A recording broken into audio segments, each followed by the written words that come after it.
Alhamdulillahi Rabbil Alamin.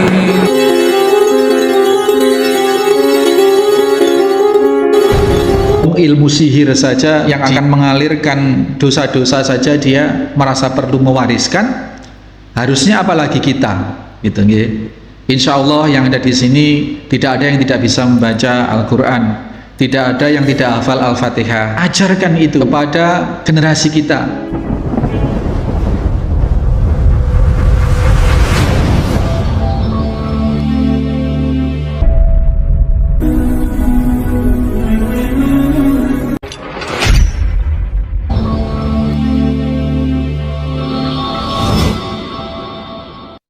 Bismillahirrahmanirrahim. Assalamualaikum warahmatullahi wabarakatuh. Innal hamdalillah nahmaduhu wa nasta'inuhu wa nastaghfiruh wa na'udzu billahi min sururi anfusina wa min sayyiati a'malina. May yahdihillahu fala mudhillalah wa may yudlil fala hadiyalah. Asyhadu an la ilaha illallah wahdahu la syarikalah. Asyhadu anna Muhammadan abduhu wa rasuluhu la nabiyya ba'dah. Allahumma salli wa sallim wa barik ala Muhammadin wa ala alihi wa sahbihi wa mawala. Ma'asyiral muslimin wal muslimat, jamaah salat Masjid Al-Muslimun Curah Jeru Panji Situbondo rahimani wa rahimakumullah. Seorang raja punya seorang tukang sihir. Falamaka pura. Nah, tukang sihir ini dalam kisah yang dikisahkan Nabi itu kondisinya sudah tua. Qala lil malik, maka tukang sihir tua itu berkata kepada raja, inni qad kaburtu, sesungguhnya aku sudah cukup tua, renta, cukup tua. Fab'as ilayya hulaman, maka saya minta datangkan seorang pemuda, hulam, bocah. Gulam ini bermakna ya masih bocah lah ya, gulam. Seperti halnya Rasulullah memanggil Ibnu Abbas kala itu, ya gulam, wahai bocah, wahai anak. Nah, tukang sihir ini karena sudah merasa tua, fab'as ilayya, nah, dia meminta didatangkan seorang pemuda, u'allimhu sihr, untuk diajari sihir, untuk mewarisi ilmunya. Jadi agar raja itu masih punya tukang sihir, sementara tukang sihir senior ini sudah beranjak tua, mungkin sudah merasa secepatnya akan meninggal gitu, sehingga tetap harus ada penasihat, harus ada backup spiritual di kerajaan itu. Maka tukang sihir ini meminta seorang bocah atau seorang pemuda, seorang remaja untuk diajari sihir. Ini meskipun cerita, yang pasti satu, karena yang cerita ini adalah Nabi Shallallahu Alaihi Wasallam, yang pasti cerita ini bukan fiksi, Pak. Yang pasti cerita ini adalah fakta, pernah terjadi dan pernah ada, beneran fakta. Ini ya yang pertama. Yang kedua, kata-kata tukang sihir tadi itu untuk yu'allimhu sihr, untuk mengajarkan sihir kepada generasi yang berikutnya tadi itu. Kecenderungan orang berilmu, meskipun ilmu ini ilmu sangat sesat, ilmu musyrik, ilmu sihir, kecenderungan orang berilmu itu ingin agar ilmunya ada yang mewarisi, ada yang melanjutkan. Padahal ini ilmu sesat, Pak. Ilmu sesat kalau diwariskan kepada generasi, kesesatan generasi itu akan mengalirkan dosa, mengalirkan kemaksiatan, mengalirkan siksa untuk yang mewarisi. Maaf, mbah-mbah yang masih dulu belum mengenal Islam, yang masih kejawen, punya cekelan, punya gembolan, punya amalan, ilmu. Ini cenderung mereka mencari salah satu anaknya atau keturunannya untuk diwariskan. Agar apa? Agar yang pertama, dia tidak mau lagi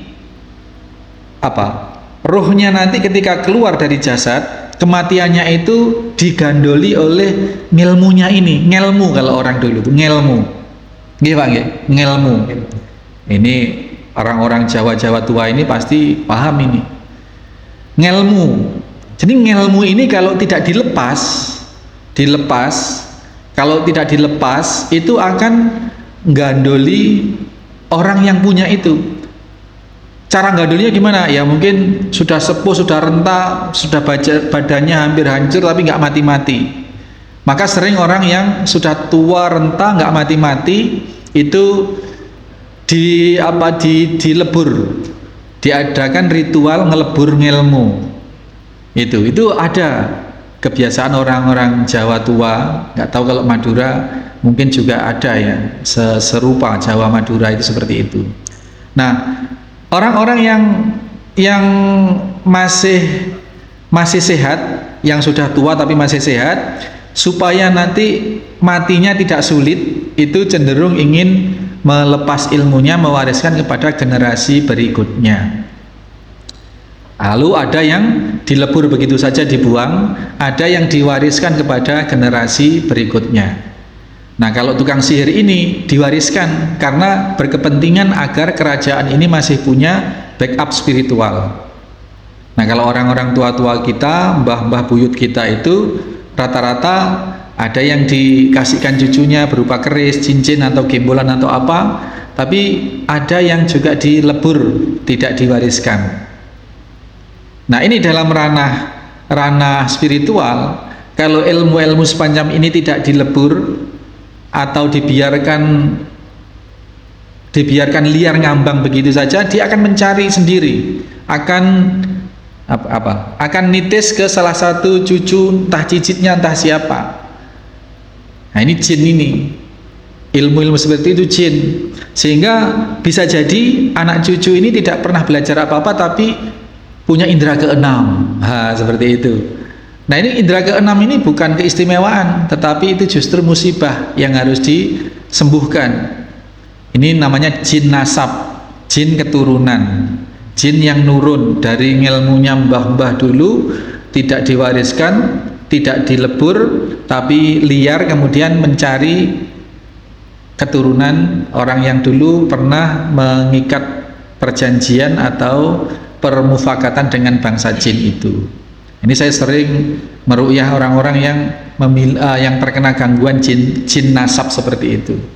Yaitu harus ikrar pemutusan hubungan, pemutusan perjanjian dengan bangsa jin yang dilakukan oleh mbah-mbah kita dulu, ikrar dengan ikhlas, kemudian diruqyah, itu selesai, sembuh insyaallah taala.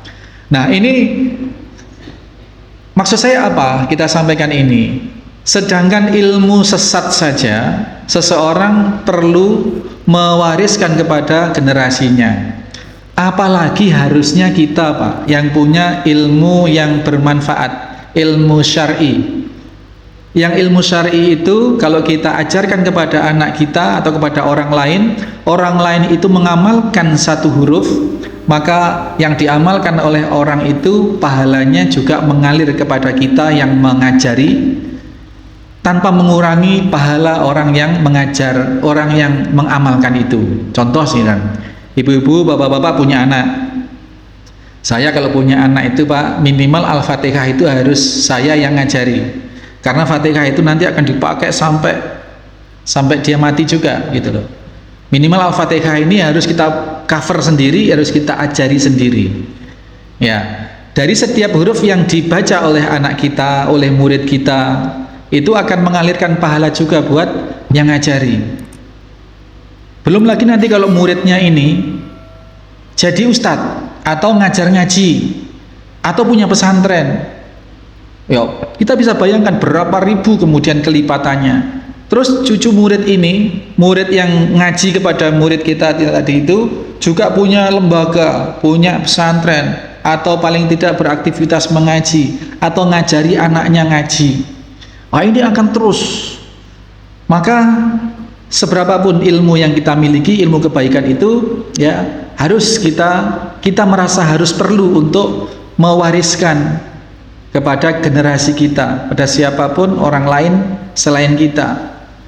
Itu wong ilmu sihir saja dia yang akan mengalirkan dosa-dosa saja dia merasa perlu mewariskan, harusnya apalagi kita, gitu nggih. Insya Allah yang ada di sini tidak ada yang tidak bisa membaca Al-Quran, tidak ada yang tidak hafal Al-Fatihah. Ajarkan itu kepada generasi kita yang sudah tidak punya anak, ya cucu-cucu, yang sudah tidak punya cucu, ya anak-anak tetangga, siapapun. Gimana caranya? Kita ajarkan kebaikan-kebaikan itu. Atau kalau tidak, kita tunjukkan tempat agar anak itu ngaji, agar orang ini bermajelis ilmu. Kita tunjukkan barang siapa yang menunjukkan mandala, dan barang siapa yang menunjukkan kebaikan, satu kebaikan, kemudian diamalkan oleh orang yang kita tunjukkan itu, maka pahala yang didapat orang itu tanpa mengurangi pahala orang itu akan juga mengalir kepada kita. Itu satu orang seperti itu, apalagi kalau banyak orang. Ini Masya Allah. Ini jadi faedahnya diantaranya itu bahwa tukang sihir saja merasa perlu mewariskan ilmunya, sehingga pesan yang tersirat di dalam cerita Nabi SAW ini seharusnya apalagi kita yang insya Allah ilmu kita bukan ilmu hitam, ilmu kita adalah ilmu syar'i. Kemudian meminta kepada raja untuk didatangkan seorang remaja. Kenapa remaja? Kenapa kisah ini disampaikan oleh Nabi? Kenapa disebutkan gulam? Karena masa remaja, masa muda, masa kecil ini adalah memang masa-masa emas untuk belajar. Ada itu pepatah, belajar di waktu kecil seperti halnya mengukir di atas batu.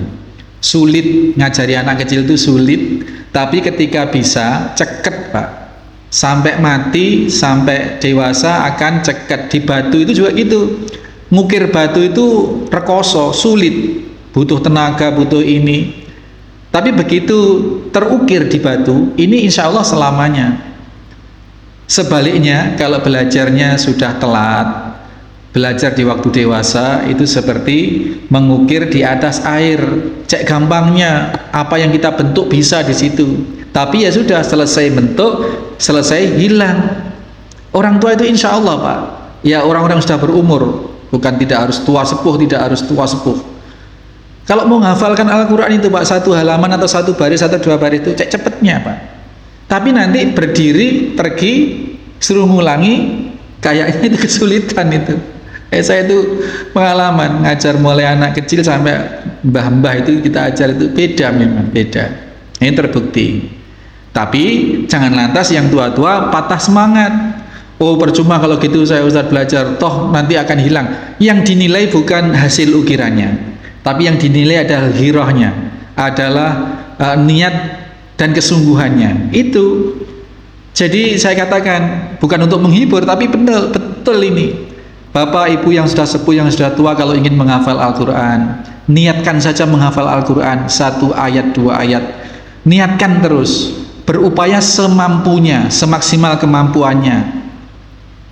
Tekaklah belum bisa baca Al-Quran, beli Iqra dulu, niat menghafal Al-Quran dengan cara harus bisa belajar, harus bisa membaca, belajar dulu alif ba ta a ba ta tha, dengan niat ingin menghafal Al-Quran.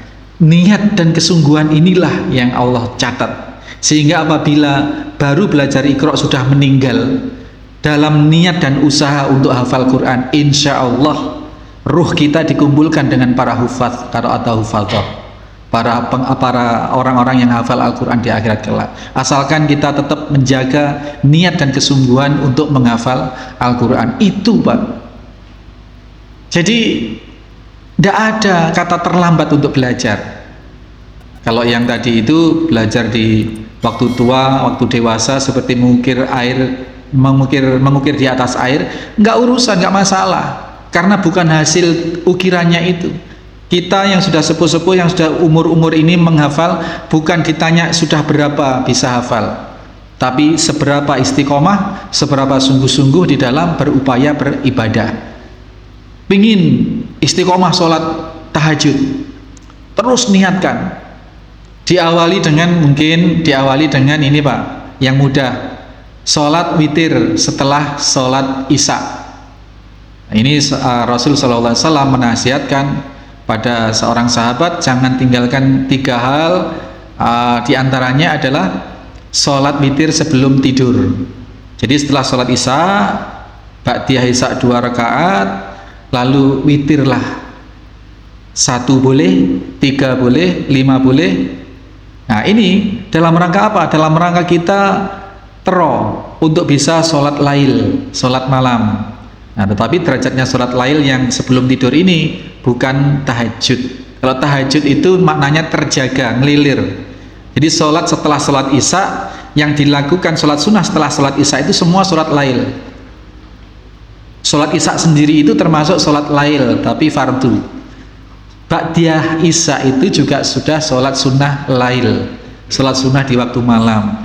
Sholat witir yang setelah sholat isya itu juga sudah terhitung sholat lail, tapi tidak bisa disebut sebagai tahajud. Tahajud itu adalah ngelilir, terjaga. Sholat tahajud adalah sholat malam yang dilakukan setelah tidur. Itu bedanya. Nah, kita ingin istiqomah sholat lail, qiyamul lail, ya sudah awali. Kalau sulit bangun malam, awali dengan pembiasaan sholat witir setelah sholat ba'diyah isya itu. Kalau bapak-bapak perhatikan itu, kalau misalkan ada yang bertanya, saya selalu setelah sholat 2 rakaat isya itu saya witir, witir 1 rakaat, 1 rakaat itu sudah terhitung witir.